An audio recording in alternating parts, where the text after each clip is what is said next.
Ndërsa projekt buxheti i vitit 2026 po diskutohet në komisionet parlamentare, qeveria nuk e ka zyrtarizuar ende paketën fiskale shoqëruese, që një element rëndësishëm ka paqen fiskale, ose thënë ndryshe faljen e detyrimeve tatimore për bizneset. Por Fondi Monetar Ndërkombëtar ka rezerva për këtë nismë të qeverisë. Ne kemi frikë se disa nga elementët që bëjnë pjesë në projektin e propozuar nga qeveria mund të zhbëjnë progresin e bërë në administrimin e tatimeve dhe të krijojnë disa rrisje për përmbushjen dhe për drejtësinë. Në situatën kur mungesa e fuqisë punëtore mbetet një ndër problemet kryesore për bizneset vendase, porosia e FMN-s për Shqipërinë është që të reformojë tregun e punës, duke rritur produktivitetin dhe rikthyer shqiptarët në vend.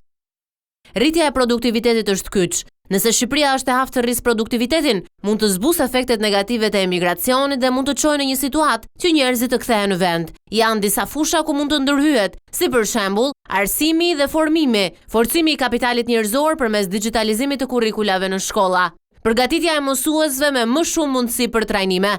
Nga ana e tregut të punës ka hapësirë për më shumë politika aktive, përfshirë edhe sigurinë që njerëzit të përputhen me tregun e punës. Një rekomandim i vazhdueshëm i FMN-s është edhe heqja e përjashtimeve tatimore për kategori të caktuara. Ne kemi rekomanduar për një kohë të gjatë për një sistem tatimor të drejtë. Sistemi aktual ka një sër përjashtimesh që kanë një efekt pasigurie.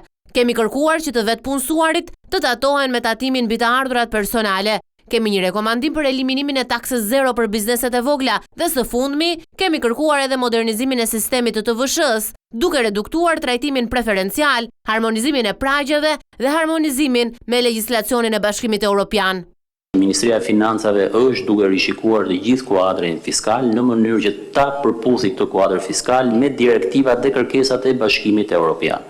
Kjo do të thotë që do të rishikohen të gjitha normat tatimore për gjatë një periudhe 2 vjeçare, normat tatimore të cilat janë të reduktuara ose janë të përjashtuara dhe nuk janë në linjë me kërkesat e Bashkimit Evropian, të cilat do duhet të parafrohen me këto kërkesa në fund të proceseve integruese.